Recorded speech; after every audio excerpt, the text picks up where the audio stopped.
this is part of the work we're doing now is like, well, what role do psychedelic societies play? And my vision is that they're kind of forming the backbone of what I see as a community-based movement that prioritizes community healing and connection as not just the more equitable, but I think the optimal container for these experiences.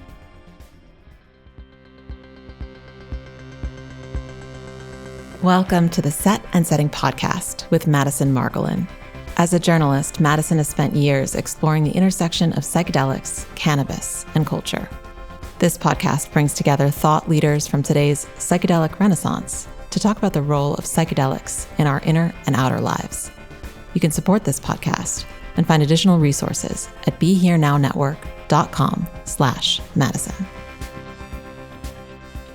Hi, everyone. Welcome back to the Set and Setting podcast. Our guest is Colin Pugh. He's the executive director of the Brooklyn Psychedelic Society, which he's been leading since 2016. Originally from Syracuse, New York, he got into the psychedelic space after losing a close friend to suicide. After his friend's death, he had a powerful experience on MDMA that led to a transformation in how he saw himself and the world. Colin's vision is to create a nationwide network of psychedelic CoOps, democratically governed community healing centers that serve as an alternative to the underground and medical approaches to delivering psychedelics. He lives in Bed-Stuy, Brooklyn, and has lived in New York for 9 years. Thank you for coming onto the podcast and being part of the psychedelic community. I feel like I've known you for a really long time, actually, by now. I do too. I think I first met you, in 2015 when I joined BPS. Yeah. And yeah, it's an honor to be on your podcast. Thanks for having me, Madison. So yeah, your bio kind of says a lot of, hints at a lot of the things that I wanted to talk about. But, I guess I always ask people their origin stories with how they got involved in the psychedelic space, or what about psychedelics for you was so impactful that you kind of dedicated your life to this movement. Yeah. I had taken psychedelics a handful of times in college. I know that's unusual, but no, took it a few times in college, had some powerful experiences, but nothing really stuck with me. And what made me an advocate, I would say, for psychedelics was, as you shared in my bio, I did lose a very close friend of mine named Eric to suicide in 2014. And after he sadly died, I took MDMA a few months after he passed away in my hometown of Syracuse, New York. And I took it at a rave, and it wasn't that special of a rave because it's in Syracuse, but they were trying their best. And I had a very powerful cathartic experience at the after party where I felt like this armor that had been around my heart melted away. And all these emotions I did not realize I had laying underneath that surface, they got processed. I felt like I had a filing cabinet worth of emotions and little cuts and bruises and micro traumas from being alive for 23 years that I didn't realize how jaded I was. I just processed them in a very loving way. And after that experience, in the next few weeks, I just felt like a profound sense of peace and stillness and an ability to listen to others in a way that I did not have before. And to give you an example, the listeners, my mom was yelling at me at the kitchen about something. And normally when a parent's yelling, you're going to have an argument back. Why wouldn't you? They've taken care of you your whole life. Shoot back when you can. But normally, I would fight back, but I felt nothing but compassion for my mom as she was yelling at me, not just as my mom, but as a mother worried about her son that he was going to hurt himself also. And I started to tear up from the beauty of it, seeing both my mom and a mother.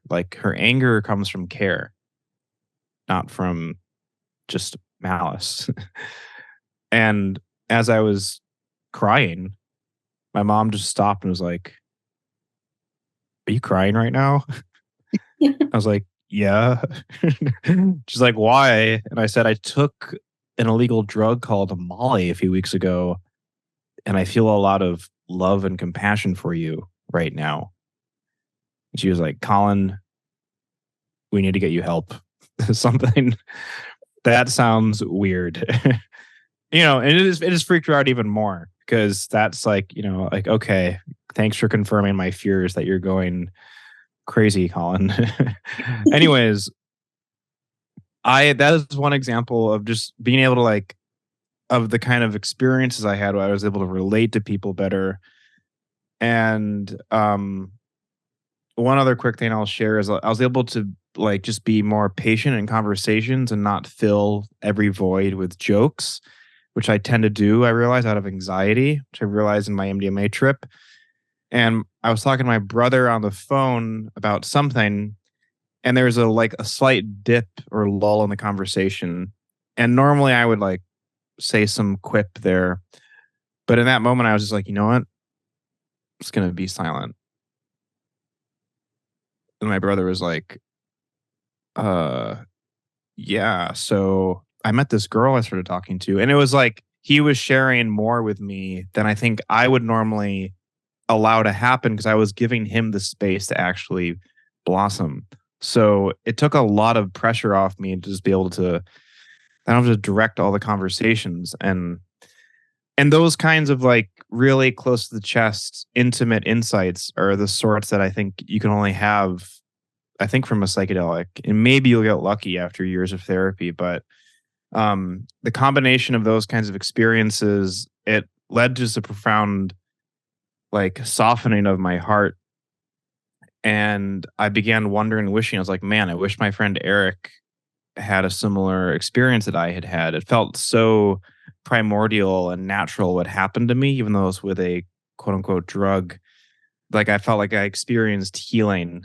And yeah, I just remember sobbing in my parents' bed, and they were asking me what was wrong. And I was like, I just wish Eric had this experience that I had. Because he had access to therapists, psychiatrists, and he was also quite lonely. So that's what, when I had that shift and feeling the grief of my friend's loss, that's what made me an advocate. I was like, there's something here. Then I started reading, I was in Syracuse still, which is not exactly the Haight-Ashbury of the East. And so I started just reading articles and stuff. I was like, oh my God, there's this is a thing. This is real. And I learned about maps. I started meditating. And then I moved to New York because I just love New York City. And that's where I spent a lot of time with my friend Eric. I just moved here to live here. And then I was trying to understand that experience I had the year prior. So I was like, what happened? There was nowhere to talk about it. Your parents thought you were nuts. My friends were supportive, or yeah, love. Or sounds cool, dude. But there wasn't really, and the therapist was okay, but it wasn't, there was nowhere to talk about it. Or it was yes, that happened to me. And I also had healing.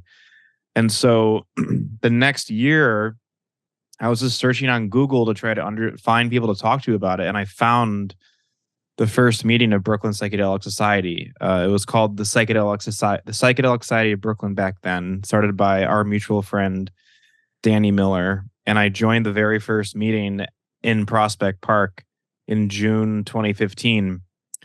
And yeah, that's how I got involved. And Danny asked me if I wanted to lead it after a year of helping him, and he wanted to get back into constitutional law. So that's how I kind of got into the space. It was through grief and healing and a desire to create a new kind of setting for these experiences.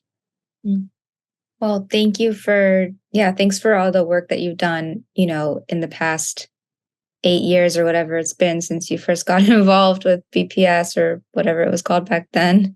PSB. Yes. And it's funny. When did the phenomenon of psychedelic societies really take off? Is Brooklyn Psychedelic Society one of the first? Or I know San Francisco has a pretty active one. Are you familiar with that as a movement in and of itself, as community spaces where people can integrate, meet like-minded individuals, not feel totally alien, that they've, fallen in love with psychedelic experience, or at least yeah, impacted by it?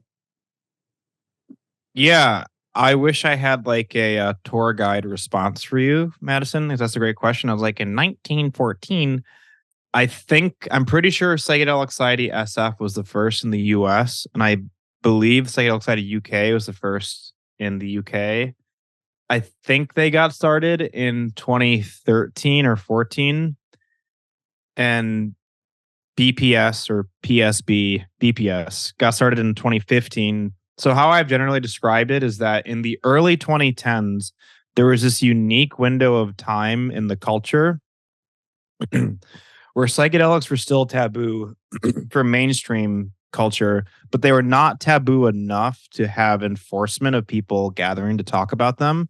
And like talking about them didn't seem that weird because people were having experiences. So between like early 2010 and like even up to now, there's a kind of proliferation of these psychedelic societies as just places for people to gather to come talk about their experiences because there wasn't really other spaces one could do that. Yeah. I mean, I think like it's funny because Brooklyn Psychedelic Society is doing so much. And, if you're in a place where that's not like New York, where, like now it's like you can say to someone, find your local psychedelic society, but it's also kind of like the work of it's normalized it in such a way where, does a person at this point need to go to their psychedelic society to integrate or to feel connected to psychedelic community in general? Again, you guys are doing amazing stuff. And I think the answer for a lot of people is still yes. But, I've also found people go to their Burning Man camps, or people have religious groups, or, whatever it is where, shared psychedelic experience and integration is happening. Good question. Yeah. Is there anything you want to say on that before we move on? Oh, well, that's a great point. Yeah, like psychedelic societies kind of served a role and a purpose in a time where psychedelics conversations were hard to come by. And I think you're exactly right, Madison, that's changing now. And people are talking about what microdosing company to invest in with like their grandma over dinner, like everyone's got some, like, it's like, okay, grandma, that's enough. Like, let's, it's pretty, just kidding. Rest in peace to my grandmothers. I wouldn't have talked to them about psychedelics, I don't think. But yeah, and it's kind of, this is part of the work we're doing now is like, well, what role do psychedelic societies play? And my vision is that they're kind of forming the backbone of what I see as a community-based movement that prioritizes community healing and connection as not just the more equitable, but I think the optimal container for these experiences. In other words, before psychedelic societies were just kind of informational providers and educational nodes, and they still are, and they still should be that. And as you shared, there's way more resources for that. But community takes time to build and relationships. And it's also really more about helping each other than it is about making a buck, which has made psychedelic societies hard to be sustainable.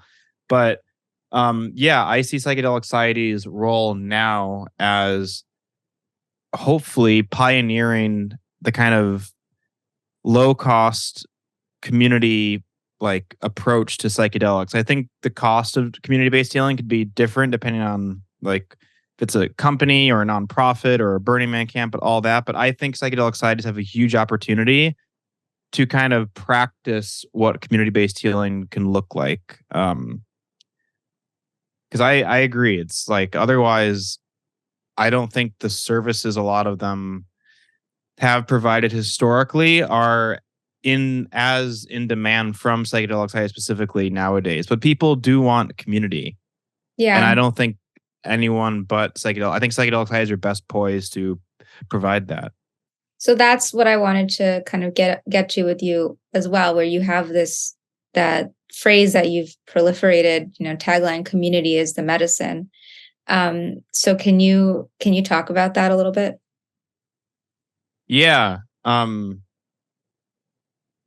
Our initial tagline was transformation shared, but communities of medicine just kept coming up as a way to explain like what we're doing and why we are here together. It's like, well, communities of medicine. It's just like, it's like, duh. It's like, and so I was like, what if we just had that be the quote? And I've had other people say, I've heard communities of medicine from elsewhere. I'm like, yeah, we probably didn't invent it. I didn't intentionally steal it. Totally didn't steal it, Madison. On your podcast, really? No, I'm just kidding. But I had people say, I've heard that somewhere. I'm like, oh, okay. Well, we're not trademarking it, but it is our slogan. We are saying it's our slogan. And yeah, I really think it's true. And part of that comes from my experience organizing in psychedelic community for 8 years, which again, we have known each other. Like you saw me like get started. And I was like new to the scene in 2015 here, hanging out with you and Danny here in Brooklyn. But yeah, over time I noticed that yes, people are coming to talk about psychedelics, obviously, but they're also forming friendships, relationships, tripping buddies, going to dinner. It's like, and they'll come back and it's more about like they'll do other things together. And it seems like that seemed to be more like supportive and helpful to people. Because before they didn't really, maybe they had friends, but like a regular place to go to have connection. And I mean, you can extrapolate that in general and just say the community is a need a lot of other sectors of society needs besides just the psychedelic field. But I think there's something unique to psychedelics that lend themselves to, you want to share with other people what happened usually, or how challenging it was, or there's a lot of reasons. It seems, and I feel like that's how we've been doing it as humans for a long time. But yeah, the inspiration for that phrase came from seeing that I feel like that's what people are getting more from this than, they can get psychedelic info anywhere on Google. It's not like they come to us like, oh, like 8 grams is what I need to do to like trip balls and talk to aliens. Like, thanks, have a good day. Like, they want to like connect with people. Yeah. So I could rattle off a lot of other things, but like I'll leave it at that for now. Well, yeah. I think like going forward from that, you talked about communal healing spaces, right? And how the role of the Psychedelic Society is evolving. And again, I think in a place like, I don't know, in a non-urban center, maybe the role of the Psychedelic Society is the same as what it was in Brooklyn 8 years ago, because there's less mainstream conversation around psychedelics in Oklahoma as there is in New York City. But no, I mean, I don't know. Maybe that's a good point. Yeah, Oklahoma has a lot of psychedelic community. I don't know. I don't want to make assumptions, but in a more conservative place where people are not as openly talking about psychedelics as they are in, the places, I guess, where we're hanging out. So my question is just seeing BPS as really a model for what Psychedelic Society is. And again, I saw it from the get-go when Danny Miller started it, and it was just like this cute little meetup group, and you'd get an interesting spattering of people talking about integration or just like, and this was also for me what when I was in college, I was part of Students for Sensible Drug Policy, and I was like, okay, at least I know in this group of people I feel safe to talk about my drug experiences. Granted, I even at that point, I was like, after a few years in it, I was like, I want to talk about policy. I don't want to just like do mushrooms with people and take a hike. Like, I can do that with anybody. I don't need to be in like with my policy friends to do it. Mm-hmm. But so again, like the role of the psychedelic space is changing or the role of the psychedelic community is changing. And so my question is, with BPS being this prototype of a psychedelic society, at least on the East Coast, you talk about community healing centers, right? Like community being the message, like people are not just coming for information. What is the format? What's the model? Like, how can we use, you mentioned this at a event a few weeks ago where you're like, in the psychedelic space, like magical thinking is what we do. And like, no one should scoff at that. So how can we use psychedelic magical thinking to re-envision what healing and medicinal centers look like? Yeah. So community-based healing sounds cool, right? Like every time I say that, I've not met a single person yet who's like, "Oh, fuck that." They're like, everyone's like, "Yes, we need more." Like, I want that, and I want that too. And it is how people in indigenous groups and Native Americans have been doing it for like a very long time. Um, Arguably longer than like a lot of like Western religions have even been around. So then it's like, well, and I'm talking of when I say us, I mean like us people in like the West, like Europe, Canada, United States, like the global North, I guess, where we have like sorts like I think weirdos is the official acronym, like Western, educated, industrialized, democratic. I don't know. There's some acronym to describe like what we are, I think, but um to use shorthand, like for Westerners, we don't really have one. Community is not really a big part of what we're very individualistic. So community in general is not something very embedded into our social structures. And what's definitely not embedded in our social structures is like healing. And that's there's one thing I am positive that is not I'm not sure. No, I think healing is. It's like okay. Well, if you're No. thinking it's part of like your marketing, if you can commercialize healing, then they're going to start talking about it. Exactly. Well, I don't think you can. And that's what I think.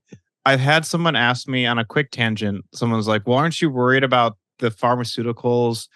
Pharmaceutical industry is huge, obviously, like billions and billions of dollars. Like, aren't you worried about them swallowing up psychedelics? Like, honestly, I'm not too worried. Maybe I'm naively optimistic because I don't think that the medical environment can actually do what psychedelics need to do to actually fully help people. Like it might be good for like some acute issues there, but it's like psychedelics are so darn cheap to grow in your closet and people just want help with becoming more fulfilled, expressive, in touch with themselves in general. And I think community is like literally the only way. And what the evidence for that is like thousands of years from indigenous and, 10 from the Westerners making psychedelic societies.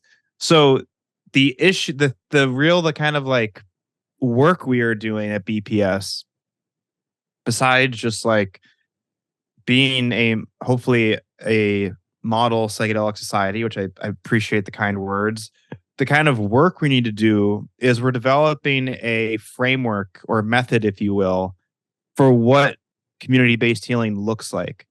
Because that is a kind of a buzzword that we use that, but what is the actual, where does the rubber meet the road? What does that actually look like in practice? What does that involve? So we're developing a framework for community-based healing called Trellis.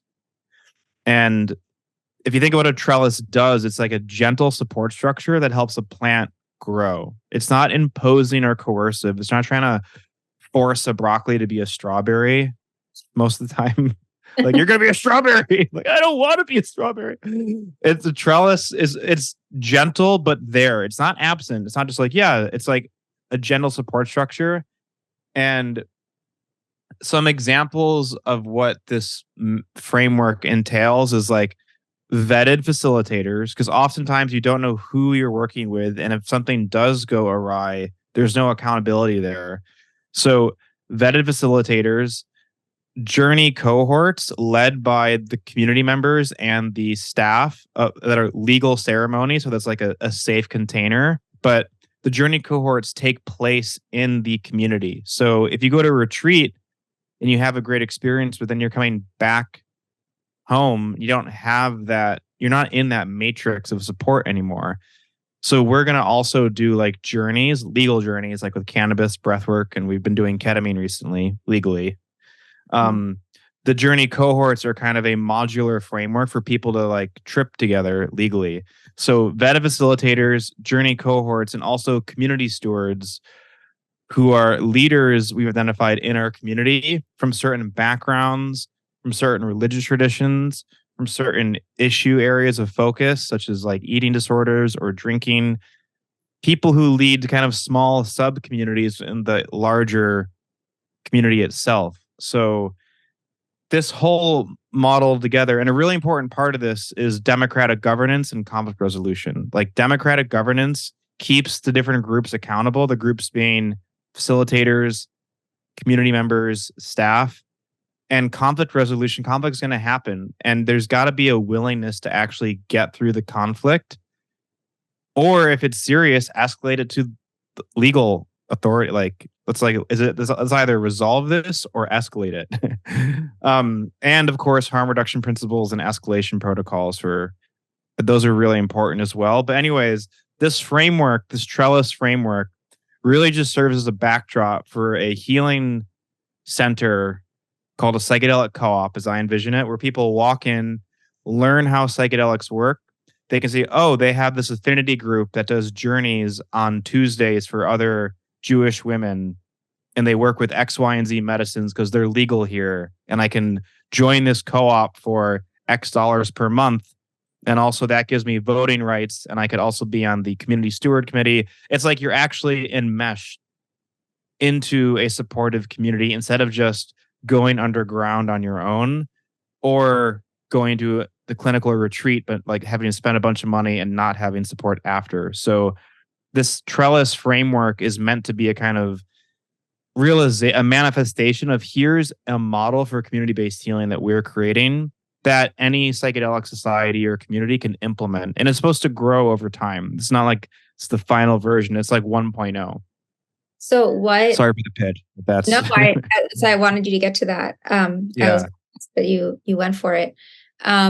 What's the economic model here? You talk about a co-op. So it's like, who is it owned by? And also like, there is a staff there, there are people who need some level of training, whatever. Like, how are those people, who's it owned by? How is it getting funded? And then how is the cost to I hate using the word consumer. That's not even what I want to say. How much capitalists? Right, exactly. Like, is this costing anyone anything? At least in comparison to like what we're seeing in the more pharmaceuticalized, industrialized psychedelic space, they call it. Yeah. So just lay it out for me. I will. And I'm gonna pitch. I'll send you the deck after too. But no, it's this is a great question. And here's my answer. So the two things we are doing at Brooklyn Psychedelic Society is we're piloting this community healing model, Trellis. And the second thing is in our mission statement is all while being financially viable. I used to also be a complete hippie who didn't think money was real. And it's not real, but it's kind of what I've learned. It is like just gasoline or energy to make things move. And that's just how it is for now. I do think we can improve on how money works and stuff like that, but another conversation for another time. So I'm in cooperatives, for the listeners, are organizations that are either democratically governed, if it's nonprofit, or owned by the community members that produce its goods and services and or use them. So it's most common experience for co-ops for most people is cooperative grocery stores. Those are pretty common. In fact, the first person who told me about co-ops was a social work intern we had, Jazz, shout out to Jazz, who we incorporated as a nonprofit. They're like, she's like, have you heard of co-ops? And I was like, you mean the place to buy expensive dried mango? She was like, yeah, that, but also it's democratically owned by the shoppers, the consumers. So just to give that preface, one reason that's important to state is most people are usually like working in an organization, but they're not actually involved in the organization's day to day or the decisions that are made, right? For the vast majority of us, we're working, like most companies, if we're lucky, are benevolent autocracies. There's like a king or a queen and then the management, and like it does what it needs to do. It's like working okay. But I think we need new models, and this is really an old model. The co-op model has been around for a while, and it's really just a formalization of community relationships. Also, I'm totally not dancing around how this is going to make money. I'm going to get to that. Smoke and mirrors. Of course, it's going to make money, Madison. So with that as the backdrop, one reason it's important to share that cooperatives are different. It's like much more about community and democratic decision making than it is necessarily profits being made. But profits are still made, but they're in service to the community, not vice versa. And that's not to say that the cooperative model cannot be used for bad ends. They can be. So with that as the preface, one final preface, it's important because cooperatives are more like erector sets than a plug and play boilerplate. Because most people are like, I want to start a company. I want to start a nonprofit. It's like, okay, you have a CEO, management, customer, that's it. But the co-op is like, well, what do we want to do? A good metaphor I've heard is that a co-op is much more like a sound mixing board where you can dial certain things up and down. So that is the preface. Co-ops are usually, you're like, God, this is not what I wanted. It's okay. Co-ops, sorry, listeners. You're doing great. Yeah. Colin, this is not a co-op podcast. We're so glad to have you on. Co-ops are usually worker governed or community member governed or, customer governed, or they're multi-stakeholder. So to give you an example of a grocery store, most grocery co-ops, like the Park Slope Food Co-op, it's owned by the shoppers. The idea being so for those that don't know, the Park Slope Food Co-op is one of the first grocery co-ops in the country, located here in Brooklyn, New York. So very hard. It's really hard to get into, and the people talk about it very lovingly, almost in a cult-like fashion. Anyways, the shoppers buy in to being a member, and they get access to very high quality produce and meats and food for a much lower price than they would if they were to just go to Whole Foods. So that's a consumer-owned version. I'm envisioning psychedelic co-ops, where I'm landing the plane. Psychedelic co-ops being multi-stakeholder with what I see as 3 stakeholder classes. And again, this is all speculative. This is what I think they're going to look like. The 3 stakeholder classes are the staff of the psychedelic co-op or of the healing center. So that's the people who doing the bookkeeping, the hiring, the facilities, like doing all the paperwork, making sure the lights are on, the designs, the marketing, they're keeping the thing running. The staff, the facilitators, who would be the healers, the space holders, the coaches.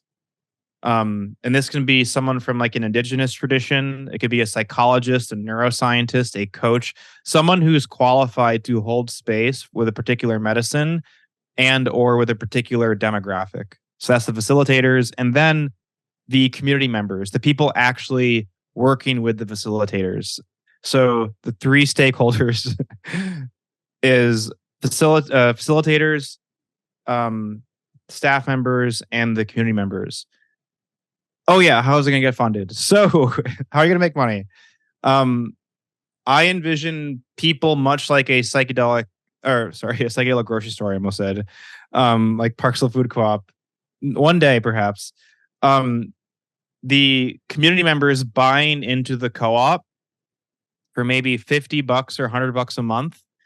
And in exchange for that, you get access to very affordable, very high quality psychedelic journeys alongside excellent curated peer support for people working on similar areas of issues or backgrounds that you are, or even if it's not like an issue, but it's like you want to just like go like talk to DMT elves in a very focused manner and like, great, we have an affinity group for you where that is the explicit purpose, and the whole point of this model, this trellis framework, it's supposed to be modular because the community is going to have its own unique needs.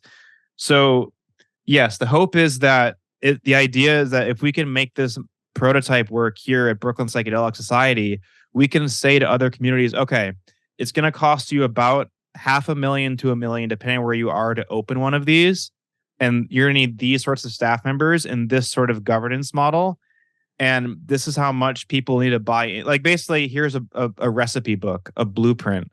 But the idea is that people buy into it much like a gym membership, and they'd still have to pay to have access to these facilitated experiences, but it would hopefully be very affordable and on a sliding scale. The idea being that, a facilitator maybe wants to make $500 or to $1,000 for a night.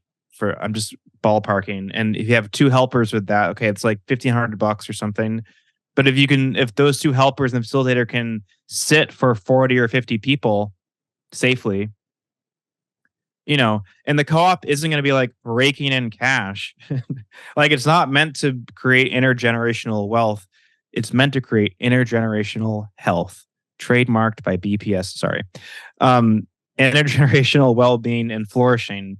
Anyways, that's the long and skinny of it. I hope that wasn't TMI. Yeah, I mean, when I've heard you talk about this co-op model before, I'm not a stranger to co-ops. I lived in a student co-op in Berkeley, and that was really the foundation of like my adult experience with, like looking at the models that were available to us for housing and food and other forms of quote unquote commerce. And I say commerce is like where there's like something that someone wants and they have like an active role in it rather than just being this like passive consumer or whatever.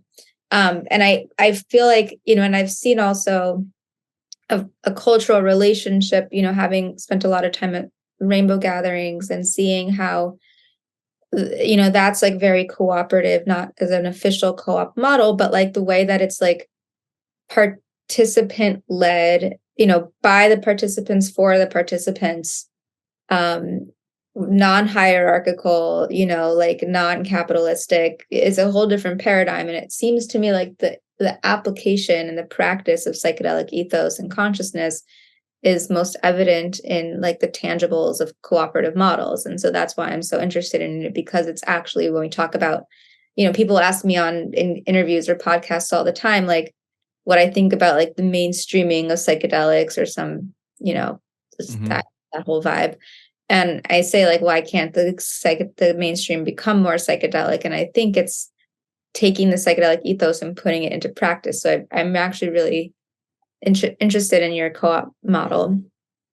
The other thing that I wanted to touch on is you talked about community and how Westerners or white people or whatever it is, like, are, community is not their number one strength, one could say.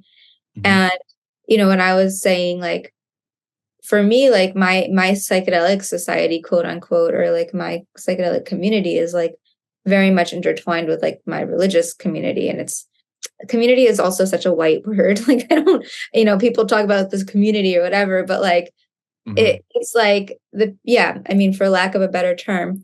And so I wanted to talk to you about how integrating psychedelic practice and consciousness with spiritual and religious frameworks and contexts and quote unquote community also is like another sort of promising avenue. And again, like my experience is like coming from like the Jewish community and like the roots of Judaism. Like I don't even know technically Western, like in some ways it feels not Western at all. So we're not white, I guess you could say. But yeah, what do you have to say about, like spiritual and religious practice in combination with psychedelics? Yes, I would love to take a stab at that. But if I could quickly go back to something you shared that I resonated with people asking you, what do you think of the mainstreaming of psychedelics? They're like, well, what if we made the mainstream more psychedelic instead? Like, what if that was the kind of, not that the mainstreamization of psychedelics is going to do that, but like, how do we actually have like a paradigm shift in values and culture in a way that helps us evolve and deal with the ordeals we have before us, which are many. And no, what? that allow us to not be sick from the things we're seeking out psychedelics in order to treat. Right. Exactly. And that is one thing I see inspiring about psychedelics and the cooperative community model is that there's this idea called prefigurative politics where you have to actually practice the kind of society that you want to be in order to help bring that about. It's like literally the application of the Gandhi's quote, "Be the change you want to see." And see these psychedelic co-ops, and actually this is going to relate to your follow-up question of the religions and spirituality. I see psychedelic co-ops as a place where people can show up as their full selves: Jewish, Catholic, atheist, neuroscientific, shamanistic, all the above. They can show up, but have moving experiences, but also practice talking to people and engaging with other ideas different from their own. It's almost just like we're practicing how to be in a community. And so literally like psychedelics help us do that. I think we need community-based everything for them. I mean, I don't oversimplify it, but just like I think that's a very interesting lever to pull as we need to, because like even ecosystems are assemblages of communities that we're like destroying. So it's like about how do we practice community? And I see these psychedelic co-ops as necessarily needing to be kind of prefigurative petri dishes to practice this, but also to get to your second question of like, one, I think reinvigorating the mystical branch of the major religious traditions, all of them. Like a metaphor I've used, and I've been dying to use this on a podcast, Madison. So thank you for having me on. Don't worry, it's a lot shorter than the co-op explanation. Like, oh, Colin, sorry, we're out of time. Okay. I hope the set and setting listeners are ready for this one. So a metaphor I've used or analogy for like the current state of religion is I see religion as like kind of an old rusty vehicle that doesn't really have tires and the radio's busted and like the mirror's kind of hanging down and your parents are in it and everyone's like, all right, buckle in, don't sin, and we die, you go to heaven. It's like, okay, what? It's like, okay, it sounds kind of lame, but sure, I'm two. What else can I do? Then outside of the rusty car, there's people in bikinis and bathing suits having a barbecue. And they're listening to music and having fun. There's like a lot of life there and enjoyment of things. The issue is, and you're like, you know what? I'm going to go check out this barbecue for a little bit. See your mom and dad just for like a touch, just like a little bit, just like I'll be back. And outside in the barbecue party, the beach party, it's like really fun and it savors life. And it's like, do whatever you want as long as you don't hurt yourself or anybody. It's like, okay. And that's like fun for a while. But it's not really going anywhere. It's like it doesn't really have like a transformational agenda like we see in the religious traditions. I see the mystical practices, and I'm including in this psychedelics, meditation, people like Ram Dass, other leaders, spiritual leaders who encourage the interior life to be cultivated. And the mysticism is like the engine that has been missing from this car. And like psychedelic experiences are one kind of fuel you can put in to get this engine revving up. And it's that engine that savors and enjoys, especially in the Catholic tradition. We're very sacramental. I'm a practicing Catholic out myself here. It's a very sacramental religion. It's like we eat what we consider the body of Christ and drink the blood. It's very like sacramentality, being this physical world can provide access to the divine. It's not some separate thing. Anyways, I see psychedelics as being one component to ushering in a mystified mystically charged reinvigoration of religion.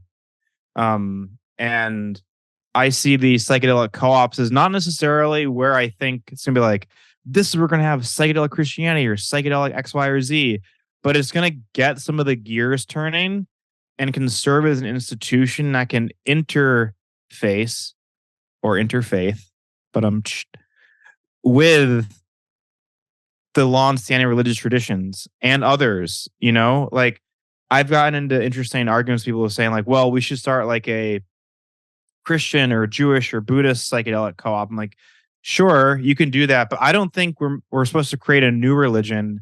I think we're supposed to reinvigorate the mystical elements of already existing traditions, and that'll breathe the spirit into what needs to change about them and what is actually very quite beautiful and has been missing.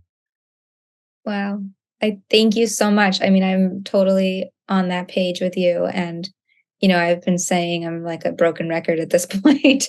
Like psychedelics can reignite Judaism and whatever, but my career out of that. And it's because I really believe in it. And I think that like an experience of God or an experience of spirit or universe or whatever you want to call it is a psychedelic experience. And sometimes we kind of need the prior psychedelic experience to like either get there or recognize it when it's available to us. And like you said, like so much of transformative experience is also had within community contexts. There's something about the collective consciousness and the shared experience that's so much more powerful. Again, also sometimes you need to be alone, and there's plus and minus for Absolutely. all.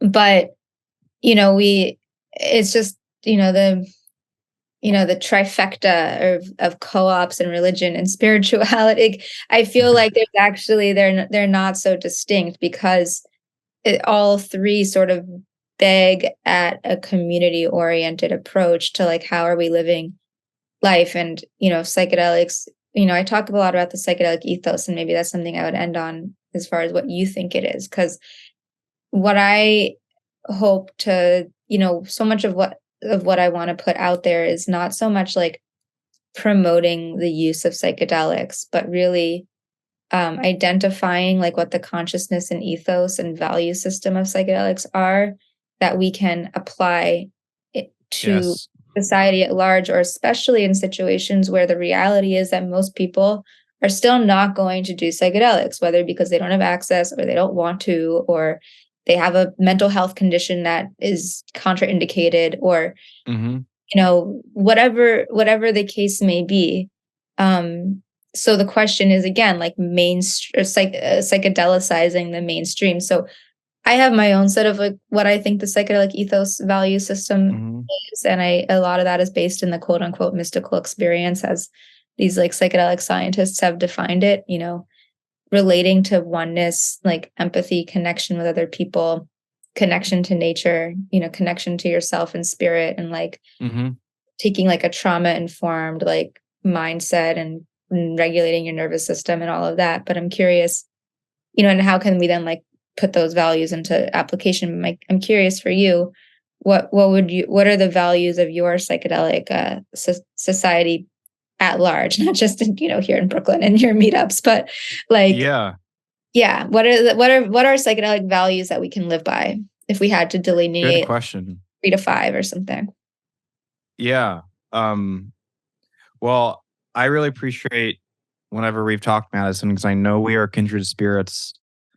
Because I really relate to what you're saying with, I don't even necessarily also want the whole world to trip or take psychedelics. It's like, I think there's some cases where someone probably should, but I think more often than not, actually, I hate to be on the more conservative end of the spectrum with this, but maybe not, like there's sometimes I think more often reasons that maybe one should take a pause or not trip, and they should not feel bad about that, but actually encouraged about it. And something I've seen is people keep coming back to psychedelics sometimes, like, I got to work on my trauma. Like, okay, like there's other things though. And maybe, a trauma centric, I do think the trauma informed framework, as you mentioned, I do think that's a very good, maybe like advancement in how we think of like psychological healing and health and things like that. But I have seen sometimes a tendency to over emphasize like hide behind their healing process. That's another they thing. do. Crazy. It's like, Yeah, I'm not, it's like, I can be an asshole for the rest of my life. yeah, no, yeah, like I'm gonna wear this kooky hat I got from a, and like, yeah. So, um,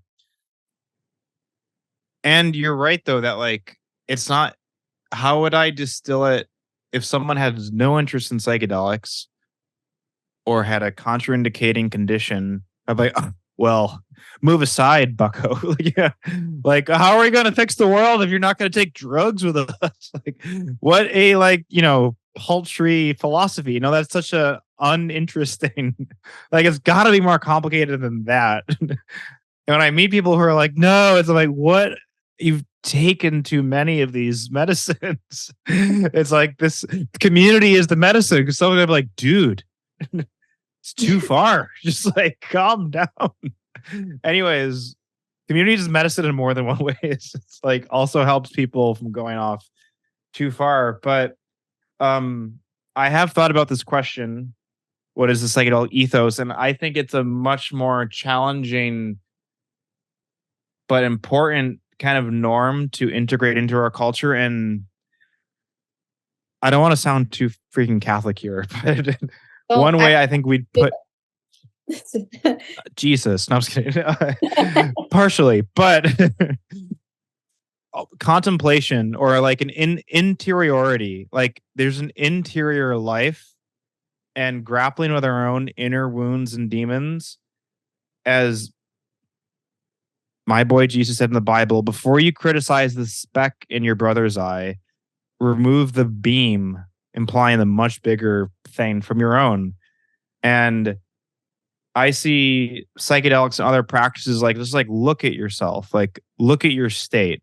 And obviously the Christian tradition has this like a certain like we're all, I mean, I think we are sinners at the end of the day is like one take, but that we're trying, but like we can sense there's something off. In like Buddhism, it's not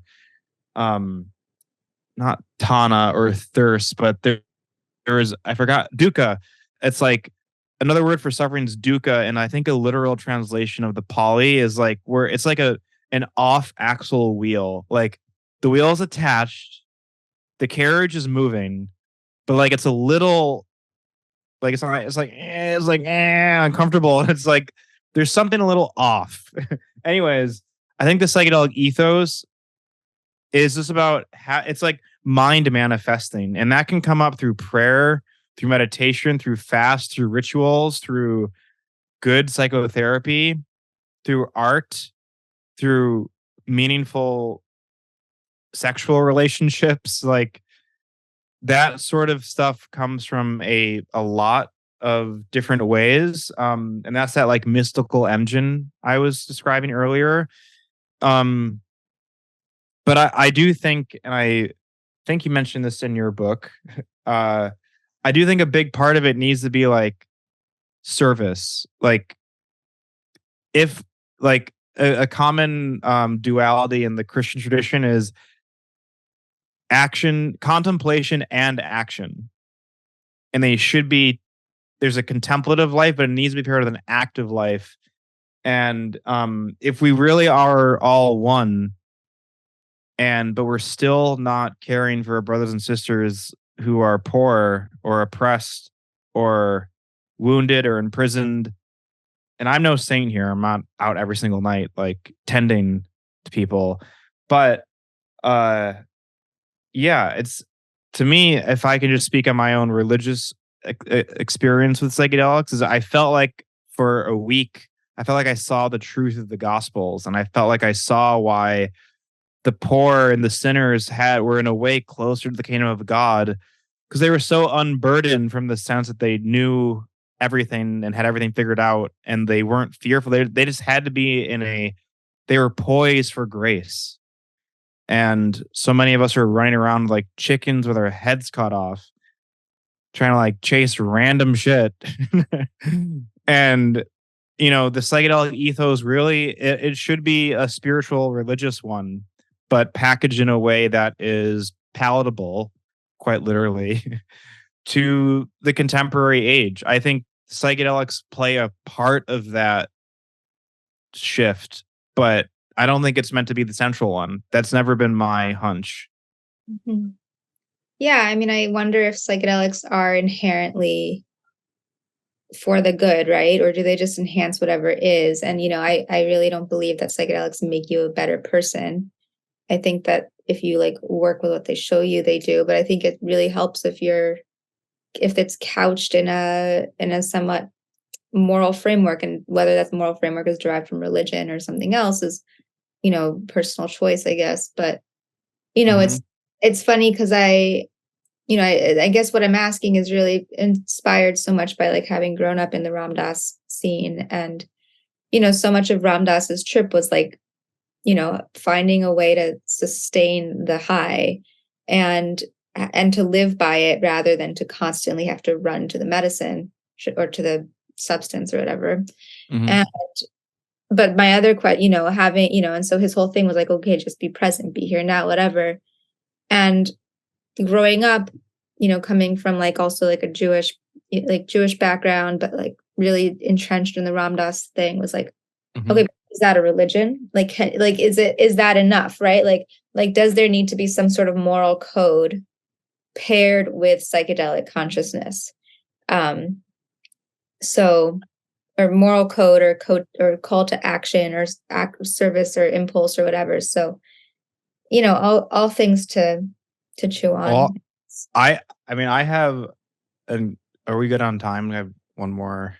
Yeah, we have one more. Okay. This will be longer than all my other monologues. Kidding. Yeah. Just kidding, listeners. Don't turn it off yet. Yeah, I think that the question you just asked, like, do psychedelics need some sort of moral code, or like, is it enough to kind of just like pick your own hodgepodge of different spiritual teachings and beliefs? And there are people doing work on this. It's called the New Monastic Movement, where they talk about double and triple belonging of being a part of one or more traditions, but also people who work outside of traditions and are just interspiritual. And they say that latter path of being interspiritual, like not identifying as Christian, Jewish, Buddhist, Muslim, etc., but just they're like, that one's extra difficult because it's much more feasible for spiritual bypass. And in our culture, which is just so self-absorbed, it's much easier to just make an identity out of it and have it be like religious chic. Like CHIC, not yeah. I got that. So yeah. But without trying to like leave on an answer for that, but more adding to your question, I think is a great one. And I feel like this is what I grapple with constantly. I go to like Catholic church every Sunday for mass. Sometimes it's kind of boring and I'm like, why am I doing this? But I'm like, I feel like it's good for me to go to something I don't really want to go to once a week. It's, and it's like when you are confronted with someone who needs help, but they don't look healthy or maybe even completely safe, or like, you know what, I don't want to do this, but I feel like my heart and God is calling me to do like step out of that. Like, who says, oh, sorry, it's not comfortable. Like, if anything, psychedelics teach you is like the uncomfortable stuff. There's like gold in their side or resurrection. That's like, you got to go through the death. But my kind of like sociological answer to like people who poo-poo religion or like moral codes or tradition, it's like, look, that there's maybe a healthy way to do that. I think there is, like, not poo-poo it, but like live religiously.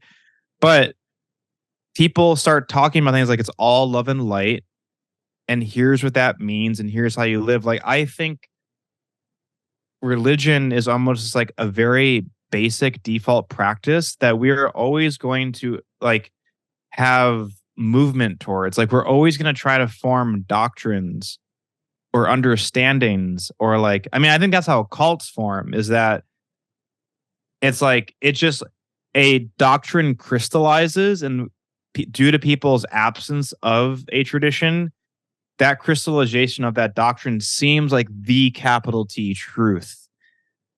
And it's not tempered by like community or other people. It's just like, this is it. So the point I'm making is, I think there's a better word for this, that like, I think we will like always try to recreate religion. It's going to be recreated. And I think there's something in tradition that is actually very important. And it doesn't mean that the religious traditions do not need to be modified or improved or evolved. They absolutely do, especially the Catholic Church in its many failings. But you don't want to throw the baby out with the bathwater. There's a parable in I think the New Testament, where Jesus says, the farmer's like, there's weeds growing with the wheat. Should we go rip out the weeds?